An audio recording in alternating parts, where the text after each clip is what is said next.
Hey guys, it's Stephen here. Manchester City have just lost their opening game of the season 1-0 away at the Tottenham Hotspur Stadium. Sounds familiar, doesn't it? A Son goal on the counter-attack, and it wasn't particularly joyful to watch, but I'm going to try and go through this game and maybe add a little bit of perspective anyway. I would like to say, though, please go and give OneFootball a download. I know you don't want to see any OneFootball Manchester City news right now, but please download it in the link in the description. It's a fantastic app, and you get all your Manchester City updates, and hopefully there will be some updates this week ahead of the potential transfer that we all want, that maybe would change that result around today, Harry Kane and all that kind of stuff. But you get all the updates, all the stats and all the news from across the world of Manchester City. So do me a favour, put a smile on my face, download OneFootball and help support the channel in the link in the description below. But let's get on to that game. I'm not really collecting my thoughts fully yet, so I'm going to try and go through it just generally as my thoughts come to my head. Firstly, the one thing I will say, 2 words, and it's a Coldplay song, Don't Panic. It feels particularly pertinent right now. I can feel my phone buzzing away for the notifications in the Slack group for all the Patreon members and YouTube members, and they're all having a right old debate there, and I understand it entirely. People are worrying about this. I don't think we should worry. I really don't think we should worry, because mainly it felt predictable today. I know I thought City were going to win. I was wrong, but I'd be lying if I said a small part of me wasn't really concerned about this game. I was hoping for the best. And I think I was hoping for what we saw initially in the first 15-20 minutes, a bit of a reaction after the Leicester game, some renewed energy, but we just did not maintain it. We did not find our shape, and we looked like a side that was a little bit rudderless, if we're being honest. And maybe that was only ever going to be realistic. A stadium away, rammed to the rafters full of fans for the first time in absolutely ages, with a new manager bounce and all that kind of stuff, and with a Spurs team with something to prove, given the fact that we're trying to take their star player. Maybe the odds were just against us a little bit in terms of momentum and energy, especially when you consider the relative weakness of our first team compared to what it usually is, and a lack of general quality pre-season preparation. So these aren't excuses, it's just more probably a summary of what we got and why we got it, really. I honestly don't think we should panic too much, because I think as much as it's frustrating given our rivals have started relatively strongly in their first game, it is still just the first game. This is going to be a long season with many twists and turns, and you've got to bear in mind as well, as good as our rivals can be, as strong as they get, they are also therefore more likely to take points off each other, not just City, off each other, which means we can keep the pace, and we're sure we will do. We saw it last season. We're very capable of going on massive winning streaks, and City will change once we get some of those players back.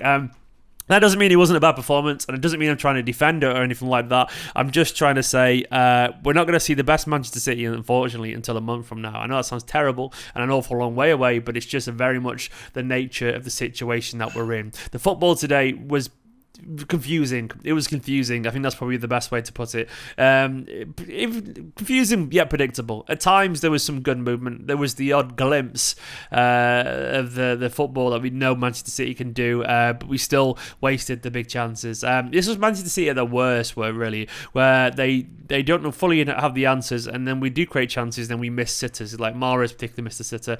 Ferran Torres got across the goal. Fernandinho missed a free header, basically. Cancelo chance was decent as well. And there was a couple of poor decisions made going forward as well. And we saw the weak side of us as well, where we were sloppy on the counter. Because we conceded possession in the wrong way, and what I mean by that is you're going to concede possession occasionally, but you concede possession in the right places, and that's usually when your team is set and one of the wingers are trying something creative, or Kevin De Bruyne is trying a creative ball. We often conceded possession, and I'm not trying to dig 2 players out here, and I know one player is a lot less popular than another player here, but to me the 2 fullbacks in particular were poor. I think Cancelo is probably going to get very lucky that Mendy had such a poor game, because if he didn't, people would be looking at Cancelo instead. But Cancelo's more popular than Mendy for obvious reasons, but I think he should be a little bit worried about his chance starting next week as well with Kyle Walker back, because I think he had a really poor game, as did Mendy. Both gave the ball away in the wrong way, and what I mean by that is when under very little pressure they gave simple passes away when the team wasn't set, and obviously because they're not quite as far forward as Grealish or Sterling or De Bruyne or whatever.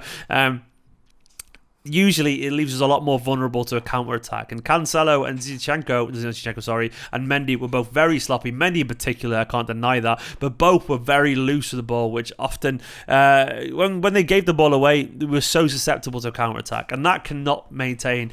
We have to be a lot better on the ball. I'm sure we will be. I'm sure Kyle Walker coming back into the team, Zinchenko when he's got his rhythm back up, John Stones as well. Defensively, it will be a lot better. I'm sure once Kevin De Bruyne has got his fitness and Grealish has found a way to get involved in this Manchester City side and play his best football, and Foden's back there, and maybe when we sign a striker, I'm sure this team will be very different. But I don't mind us giving it away in the final third. I do not like us giving the ball away just past the halfway line. That is sloppy and it's unnecessary, and Guardiola will be frustrated by that as well. For what it's worth, I do think it'll change.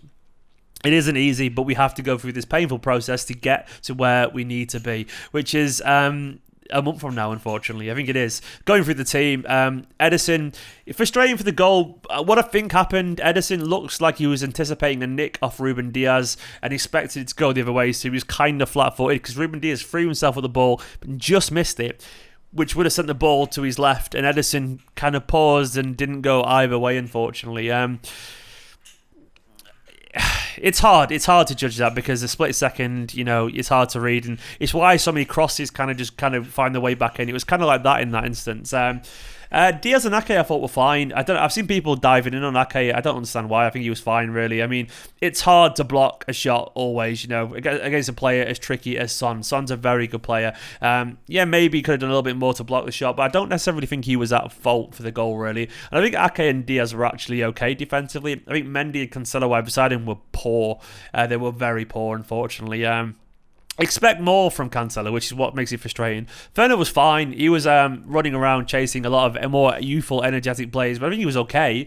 But he was all right. He was absolutely fine. Gundo was went down injured at the end. I don't know if he's injured or not seriously, but that wasn't encouraging. But Gundo, I thought, was a little bit off the pace as well. A couple of times where he... you're right over there. Nicholas just trying to trash the kitchen. There's a couple of times where Gundo... played a nice little touch to get past in midfield or whatever, but then gave the ball away sloppily. Gundo is many things, but sloppy is not one of them, which can only be attributed to really, a lack of maybe, I guess match practice. A little bit of a pre-season early season rustiness, I guess these days. Grealish, there was some good moments of Grealish, a couple of nice dribbles. He obviously wins an awful lot of free kicks. I think he's probably going to have to learn when to win a free kick. And what I mean by that is, as good as he is, and I do think he was very encouraging with his display, he wins free kicks because he holds onto the ball an awful lot.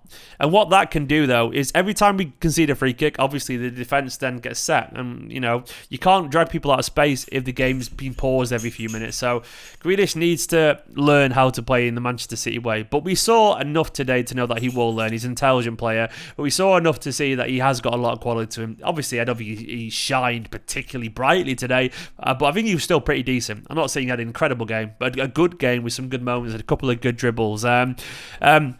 I can't wait till he gets to play with a full fit team. KDB's little cameo, by the way, was really, really encouraging, actually. I thought KDB looked really alive when he came on, which was really, really, really encouraging because I thought he was going to be out for a little bit longer than he was. Sterling, a few bright sparks. I thought then he kind of faded a little bit. A few bright moments. Mahrez was, I didn't think he had a particularly good game. He missed a sitter. He was okay. He was all right. Ferran Torres, Neville had a thing for Ferran on the commentary. He seemed to really like him. He did make a few nice early runs, but then, to be honest, I thought he was a little bit invisible in the second half. He needs to be more assertive than that if he's going to force his way into this Manchester City team. And Jesus, I didn't see him at all. Did he even have a touch when he came on the pitch? Felt frustrating. As it is, basically, this City side is very much a work in progress. A poor performance, definitely. Will it be a poor performance in a month from now? Probably not. Will we get better as more players come back? Probably yes. Do we need a striker? Almost certainly yes as well. Many things can be true at the same time. What I will say as a Manchester City fan who's seen an awful lot of shit over the years, like some of you have as well, is hold your nerve. There's no point throwing the baby out with the bathwater and presuming we're a terrible team and that therefore there's no way back to this season. We had the hardest start of the season for any of our rivals, but this is our start to the season. Get through it. Hopefully we're in touching distance by the time our players are back to full fitness and we've got through some of these difficult games, and then we can reassess afterwards. It wasn't perfect. But that's life. We move on, unfortunately. Hopefully, it'll be an awful lot better the next time we line up against Norwich. Guys, thanks for watching this. Don't forget to like, comment, subscribe. Big love to Scott Denham, my Patreon producer. Go and download One Football in the link in the description below. I want no fan view live tonight, unfortunately, but I will be back tomorrow for another video. Of course, the 5 things learned. For now, though, do not lose your cool. Thank you for watching this video. Things will be okay. Bad day at the office. It's just how it is, unfortunately. I couldn't have probably picked a worse game to start the season away at Spurs. But it is what it is. See you later, guys.